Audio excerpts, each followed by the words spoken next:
We've successfully achieved the BS 18477 for 7 years, so it just seemed like a natural progression for us as a business to continue to challenge ourselves to provide an inclusive and fair service to our vulnerable customers. You are listening to Inclusive Service Kitemark, a series from The Standard Show, the podcast that brings you the stories behind the standards. We tend to first come in contact with them when they have power cuts, so we know that's when they're at the most vulnerable.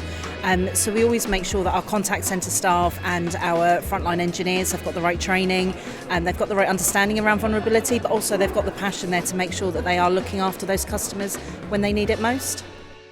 Hello, this is Matthew Childs and welcome to Inclusive Service Kitemark, a series from The Standard Show, a series which showcases the experiences of organisations who have achieved this particular kite mark. Now, we can all become vulnerable at any time. This can be through disability, ill health, financial hardship, or life events such as relationship breakdown. But with the right practices in place, being in a vulnerable situation doesn't mean it has to be more difficult to make smart and informed choices. So, to help consumers have confidence in services when they need them most, and to allow organisations to demonstrate their best inclusive service practices, BSI created the Inclusive Service Kitemark scheme. The scheme combines the best practice from the international standard ISO 22458 for consumer vulnerability and the requirements of some of the UK's leading regulatory bodies. It's all about helping organisations to do the right thing when it comes to inclusive service. The BSI Kitemark has been informing the decision-making of consumers and organisations for over 100 years. It's recognised as a symbol of quality, safety and trust. Kitemark certification means that a claim about a product or a service has been independently and repeatedly tested by experts. In this series, you'll hear organisations describe some of the improvements they made to the way they do things in order to achieve the Inclusive Service Kitemark, what achieving the Kitemark has meant to them in terms of delivering positive outcomes for consumers, and the advice they would give to other organisations looking to start their own journeys to achieve this Kitemark. This episode of the series is about the experiences of Scottish and Southern Electricity Networks. They are the Electricity Distribution Network Operator, or DNO, responsible for delivering power to over 3.8 million homes and businesses across central southern England and the north of Scotland. And the voices you heard at the top of the episode were those of Louise Jones and Emma Merritt, speaking to me at an event celebrating SSEN as one of the first organisations to achieve the Inclusive Service Kitemark, all about their motivations for wanting to achieve it and their overall approach to consumer vulnerability. Now, a reminder that you can subscribe to The Standard Show wherever you get your podcasts, and you can find and follow us on social media too. All of the details are in the show notes. And the show notes is also where you can find links to more information about the Kitemark and other content featured in this episode. So, after the Kitemark celebration event, I caught up with Louise to talk more about the importance of the Kitemark for SSEN. But I started by asking her how they celebrated their success. I'm based in the contact centre, so we've got all the telephony staff. So I'm in Perth and we've got the contact centre in Perth that went through the audit and then our contact centre in Portsmouth. So for us, we really wanted to get the certificate back to show that we've done it, get it on the wall, be proud. We've had lots of conversations about it. I'd love to say that we had a big company party, but sadly no. But we've had a lot of good conversations within the office and celebrating the success, because there's a lot of hard work the teams do every day that you just take for granted as your role. But it's more than that. It's trying to give the best service possible for customers. So we just continue to celebrate it and also not get too relaxed that because you've got it, that's you. It's continuous work. So celebrate, keep the conversations going is like probably the big thing for us. Well, it's fantastic to hear that you did eventually, or you are continuing to celebrate what you did in terms of the Kitemark. Now, in terms of the Kitemark scheme itself, I just want to sort of ask you to scroll back really. And how easy did you find it following the Kitemark scheme and assessing it against your own organisation's processes? For myself, I Didn't find it too bad. It is quite daunting the first time you look at the scheme and you look at all the different requirements. Personally, we had been involved in the BS 18477 before, so we've done a lot of planning over the years to know the points and criteria that we needed to hit for that kite mark. So it was using that same methodology, going into the ISO and really reviewing and taking the time to see what more that we need to do to achieve this brand new pilot and get involved in it.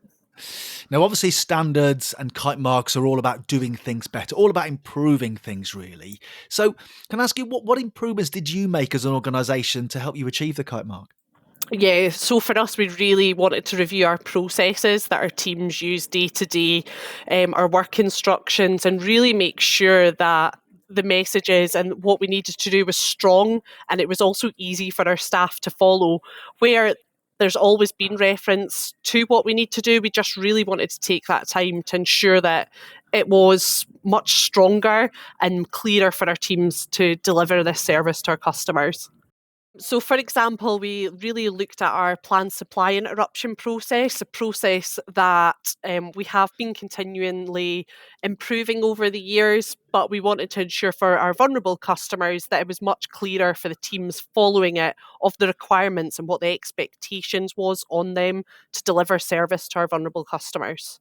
Now, you mentioned, Louisa, about customers. Obviously, it's really, really important that you're providing a fantastic service to vulnerable customers. I just wonder, how has achieving this particular kite mark brought you the confidence as an organisation that you really are achieving positive outcomes for customers?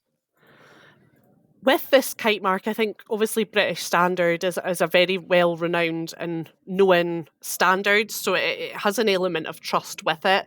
And for us, it just takes it to the next level to know that the services that we deliver are also associated with that, and it has been recognised from British Standard that that's what we're doing.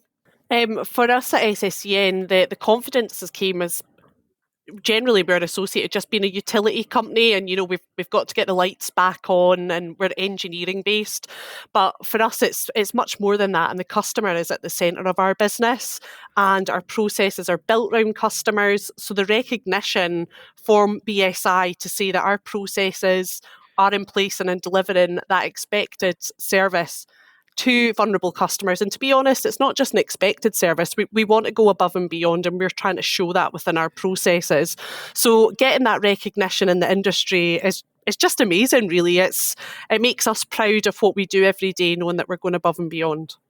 Just wonder also, you're one of the first organisations to go through this, one of the first 9 to go through this pilot phase. How does that make you feel?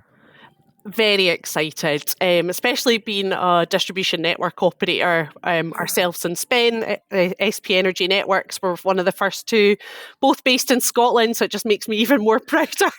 But I just think it's a really exciting time. The world is focusing so much more on what services that we offer vulnerable customers, and utility companies, we don't want to get left behind and want to lead the way forward. So really proud that we're one of the first 9 to get the accreditation.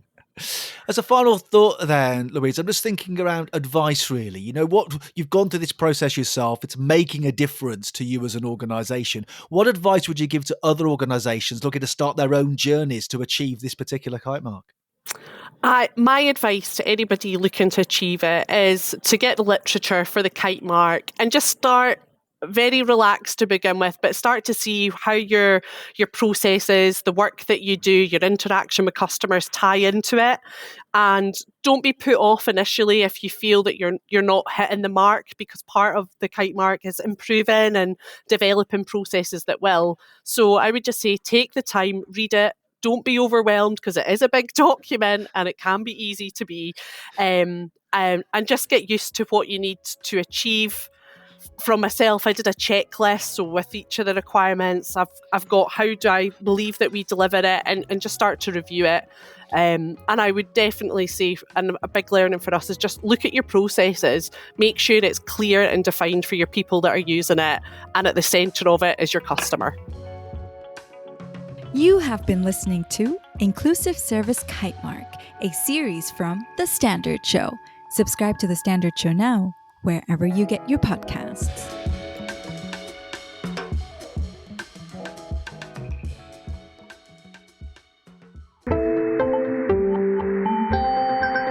just heard a Stripped Media production.